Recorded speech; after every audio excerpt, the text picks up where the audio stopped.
Approximately 10 months ago, I was prescribed Effexor extended release for a sudden anxiety problem that developed seemingly overnight. I was 21 at the time. As the months went on, my doctors continued to increase my dose from 37.5 milligrams to 225 milligrams a day. My main reason for adding this report is to describe how coming off Effexor has affected my life. After about 5 months, I started to experience severe jaw pain on the left side, which over the next few weeks moved to the right side as well. I also had night terrors nearly every night for weeks, to the point where I was afraid to sleep. At this point, and after reading several similar reports online describing similar symptoms relating to Effexor, I decided to slowly wean myself off of it. My stomach had been upset the entire time I was on Effexor, very badly, but even more so when I was coming off it. My doctor had warned me that if I wasn't careful coming off of it, I could end up on IVs in the hospital, unable to eat, etc. She was taking Effexor as well, so I trusted her. It took me a total of probably a month and a half to get down to 37.5 milligrams, and from there, I opened up the capsules and lessened the amount each day until I was completely off it. This was suggested by my doctor as well. Now the fun part. Ever since I came off Effexor, I've experienced brain shivers, zaps, whatever you want to call them, constantly, about 15 times a minute, literally. The feeling is similar to an electric shock that originates in the brain and quickly spreads to the outer limbs. Many times it comes in 3s and 4s. It also seems to make a zapping noise or the feeling of hitting my funny bone, but in my brain. I also lost about 15 pounds. This has continued unrelentingly for more than a month now. I used to consider myself a relatively well-adjusted person. I had great grades and I attended a very reputable university. But I have never felt so disconnected from life. Nothing that used to amuse me does anymore, and I have absolutely no desire to finish school. I cry at the drop of a hat, mostly when I'm by myself, and it takes only the slightest inconvenience to completely set me off in anger. I know exactly why it's happening, but it feels like there's nothing I can do to overcome the feelings that Effexor has left me with. I'd also like to note an experience that happened to me when I was taking Effexor. I had some visitors for the weekend and we decided to go out to the bars and have a night out on the town. Around 10 p.m., despite having company, I felt so sick that I had to leave the bar and go back to my apartment. I had about half of my first drink before I left.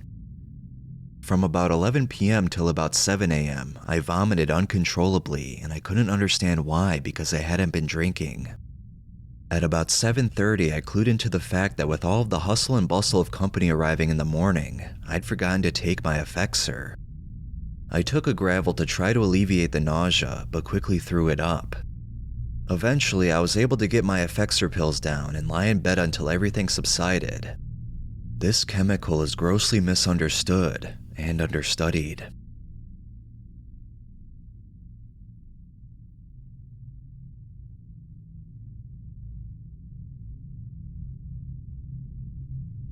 Back in 2005, I was attending the University of Washington, on the Dean's List and a top student in the ROTC. I was engaged at the time and I was in great shape physically.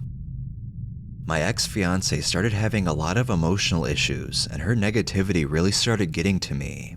She had just moved into my apartment and the constant sadness she emanated was affecting my life. Stupid me, I listened to my stupid doctor, not even a psychiatrist, and they gave me Effexor extended release. I started off at 75 milligrams and really didn't notice any effects until about 2 months later. I started feeling anxious all the time. I couldn't sleep. I would wake up in the middle of the night and my pillow would be soaked with sweat. I started skipping class because of my anxiety, which I later learned was a result of the medication, aka Effexor. I told my doctor that I was having panic attacks, so he raised my dose to 150 milligrams, and that's when it all went downhill. My anxiety only got worse. I even started skipping out on Navy duties, which is something I would never have imagined doing before I was on this drug. I started having aggressive behavior, and I started drinking a lot to help deal with the anxiety at night. About 4 months after my dose had been raised to 150 milligrams, I was a completely different person. I had been third in my class in my Navy battalion, earning all sorts of awards, even an award for being the most outstanding midshipman of the year. My picture was on the wall of the Navy room, a great honor. I had been getting great grades, I had been in great shape, I had been generally happy aside from minor issues with the fiancé. I had been confident. But 4 months later, I started completely, and I mean completely, breaking down. I began to gain weight at an extremely fast rate.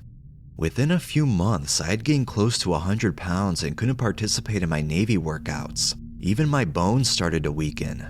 I became a shadow of my former self. A few months later, I had to drop out of the Navy. I weighed close to 275 pounds and had stretch marks all over from the rapid weight gain. I was hopeless.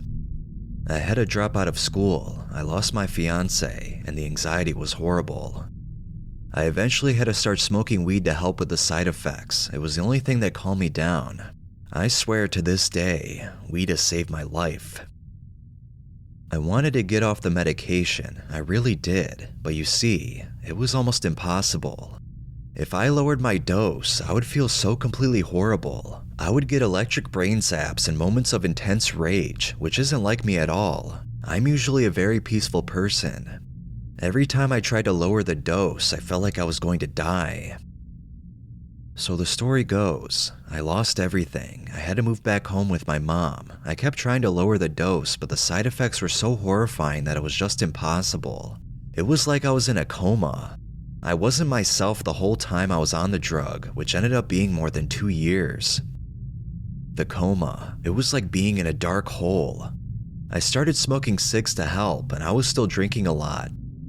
The weight wouldn't go away. I felt like a walking dead man and thought about just ending it all, but I wouldn't. I couldn't. I had to think of something. So this is what I did. I took one of those little damn red pills and opened it up, poured the contents onto a plate, and counted how many white dots were in 150 milligrams. There were 470 white dots. I figured I would taper down over a period of 3 months, which meant that every day for 2 months, I would take out 8 white dots. I did it. I was finally off the meds after 2 months of my method. This method truly saved my life. It took me over a year to get back down to about 190 pounds. Thank God I got off that shit.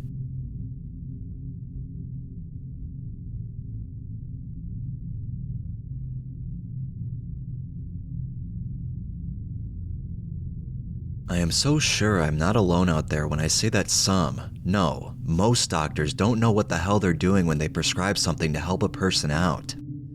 You see, I've been through this whole drug rehab and psychotic mental hospital thing over and over again. No one has answers for why I am the way I am. You know, crazy, drug addicted, depressed, bipolar disorder, suicidal, and all the numerous other things they labeled me as. All they know is that to fix the problem they can't understand is to dope me up with legal drugs. Hell, I was doing a pretty good job fixing the problem with illicit ones. But hey, they decided to try Prozac, didn't work. Zoloft, didn't work. Wellbutrin, didn't work. Seroquel, didn't work. Paxil, did not work. Finally, after about 3 years of this, they finally hit on something that worked. Effexor Extended Release, my own miracle pill. All of a sudden, the darkness lifted, life was good, and I became functional. Yeah, but the little motherfuckers didn't mention withdrawals or any other problems of the sort. So one day, I'm just doing my good old happy thing, going on with my life, and I'm so active and busy I forgot to take my pill that night. I take it at night because it was making me sleepy. And bam, all of a sudden, halfway through the next day, I am dizzy. Walking down the street, I start to see the sidewalk moving like a snake, up and down, moving in strange shapes. I get so dizzy I have to hold onto the wall to walk. I feel as if I've been drinking 180 proof since breakfast. I finally get home and I start puking until my head feels like it's being crushed under the weight of a car. I never puked that hard, not even the first time I tried smack. I try to lay down so it will go away. Everything is fine if I don't move a muscle, but if I even move my little pinky, my head splits into 2 little pieces, and my very being, the fiber in my body tears. The sensation of burning hot irons under my skin, pressure in my stomach like it is being shredded in a grater. I am like this until about 4 o'clock in the morning. I can't sleep and I'm terrified to move. It is impossible to stay still, yet I feel as if I am being impaled and tortured by my mind. Finally, a friend comes over. At first, they scream because they think I have been relapsing. I explain to them no and have them call my pharmacist. The advice? Go ahead and give her the dose, it should help. So my friend gets me my meds and a glass. Once again, movement forces me to endure pain like no other. By afternoon, I am okay. All traces of sheer horror are gone. Once again, I am completely functional and quite healthy. Although I am a bit shook up with the incident and quite pissed at the ignorance of doctors and pharmacists. But I will be an optimist and say I learned my lesson. Never miss a dose, cause now they have switched my addiction. Survival without Effexor is no longer possible.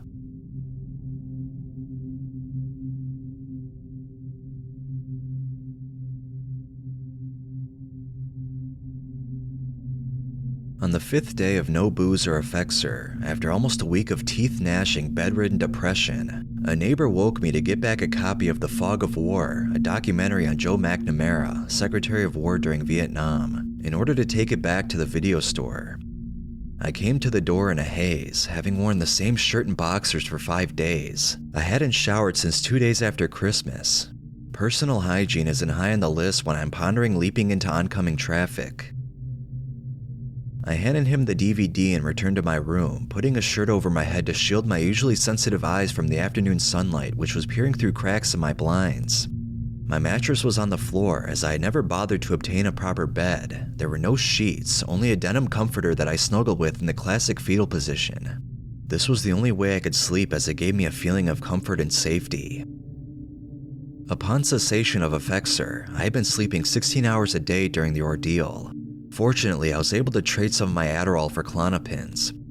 I was certainly experiencing both SSRI and alcohol withdrawal simultaneously. I had been drinking as well as experiencing depression to a debilitating degree for over a month, and I felt it was time to get my mind back, what was left of it at least. After my neighbor left, I was unable to sleep, so I made coffee and smoked half a cigarette lying in my ashtray. After a shower and clean clothes, I finally felt almost normal, no electric shocks or clouded memory. Another side effect of Effexor withdrawal that I experienced was pressure in the eyes. I'm not certain the cause, though I expect it to be an indication of pressure somehow exerted on the brain. The withdrawal period wasn't as bad as it had been during previous attempts to stop, despite the fact I didn't taper down gradually as recommended by others that had gone through a similar withdrawal. The sedative definitely helped me with the insomnia and other physical symptoms. I seriously doubt I would have been able to abstain from Effexor without them. My dreams were so vivid during the detox period that I often mistook them for reality. I attribute this to a mixture of REM rebound from the cessation of my alcohol consumption and the absence of the SSRI in my bloodstream. They were 100 times more concrete, and my mind seemed to be sharper in dream than it was in reality. I can only compare it to the several times I intentionally fell asleep while wearing nicotine patches, most of which warn against applying them before sleep due to vivid dreaming. The metabolic process of alcoholism has stopped functioning, hopefully leaving me with only a psychological addiction, which I intend to battle feverishly. I no longer crave booze in any form, though my craving for cigarettes has probably doubled.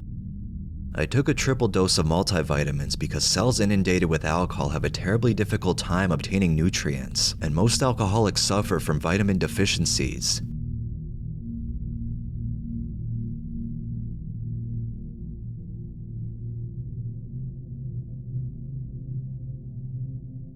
I have been taking Effexor for about 5 years now. I started after having a major emotional breakdown. Allow me to explain.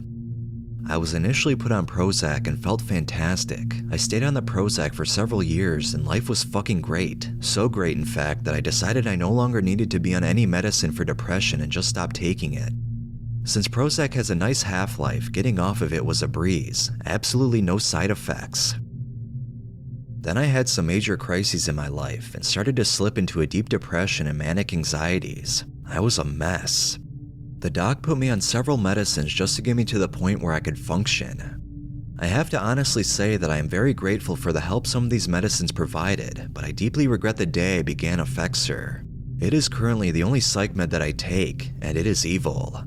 If I don't take this medicine exactly the same time every day, I will feel the most uncomfortable withdrawals, brain zaps, terrible sadness, crying, anxiety, and feeling disconnected. I have realized that some other uncomfortable things that I experience are most likely Effexor related. I hate this drug beyond mere words. I hate that sometimes I cannot finish sentences, like I have a thought in my head but I can't say the words and sometimes can't even think of the word I was going to say. I hate that I have no sex drive anymore, and during the very, very rare occasions when I do get the urge, orgasm is impossible. I hate that I am an addict to this terrible, dangerous drug. I worry what it is doing to my brain. I wish to God that I had stayed on the Prozac and never decided to play doctor and take myself off of it. The horrendous withdrawals I get from just missing my regular dose time is enough to convince me that I will probably be on this evil drug for a long, long time. Effexor is hell.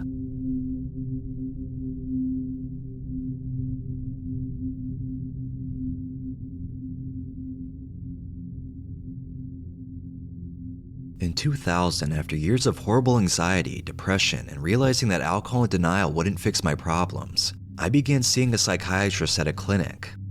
Although the therapy and prescription drugs literally saved my life, I will never take any antidepressants again, and I try to give honest information to friends and family who may be considering it. When I first went to therapy, I was put on Zoloft up to 100 milligrams a day and remained at that dosage for a year. Around that time, I found that my symptoms were returning despite weekly therapy with the Zoloft. So my new doctor informed me that the Zoloft had pooped out, which I found is the actual term used in pharmacology to describe the meds not helping anymore. I was switched to Effexor and my dosage was increased up to 300 milligrams. Missing the meds is not a good mistake to make. When taking Zoloft, I noticed that if I had forgotten to take my meds, I wouldn't even notice any withdrawal since the half-life is much longer than Effexor. However, on this new medication, I couldn't go an hour longer than a full day. Initially, I experienced horrible shock sensations, transient dizziness, and disorientation known as brain shivers. Many doctors hadn't even heard of it at the time. Further withdrawal effects included migraine, muscle spasms, twitches, eyes rolling back, spontaneous crying, mood swings, and inability to speak in any coherent manner. Many people also describe a full return of psychological symptoms. I was too consumed with and scared by my inability to function at anything to notice this. I must note, however, that after smoking a bowl of marijuana, all but the dizziness subsided. It helped until I was able to take the Effexor and have it take effect again. After over a year of 300 milligrams, I decided to get off of this medication. In 2 weeks, I rapidly but steadily decreased my dosage on my own. My doctor had agreed to the decrease, but did not know that I would take it upon myself to get down to 37.5 milligrams in only a couple weeks. During that time, I had no withdrawal as long as I took the meds. Lower dosage alone didn't cause that. However, even after 6 months of 37.5 milligrams, which is the lowest preparation of the capsule form, I still experienced the same withdrawal after only an hour or so of missing my administration of Effexor. Realizing that only waiting and marijuana will help through the withdrawal period, I find myself now setting aside 3 days on my calendar to stay home, have lots of food, and plenty of pot. To anyone planning on therapy, research the drugs and weigh the facts out. Therapy alone will help just as well. It may take a little longer, but antidepressant drugs are not the cure. They do cut out symptoms, however in the long run, it is the talking that makes you better. If you decide to take antidepressants, that's okay. I don't really regret taking them, but I wasn't prepared for the horrible withdrawal. And though I did my research, I was depressed, and anything that sounds good is hope in that state. To those wanting to discontinue, talk with your doctor. He or she will help you in the best way possible. Since you can experience a return in symptoms, you need his or her help in getting through any hurdles or experiences. Remember that you can be in control, and if you are at the point in getting off medications, you can get through it. Also, not everyone experiences all symptoms. What I described is only what I experience with withdrawal.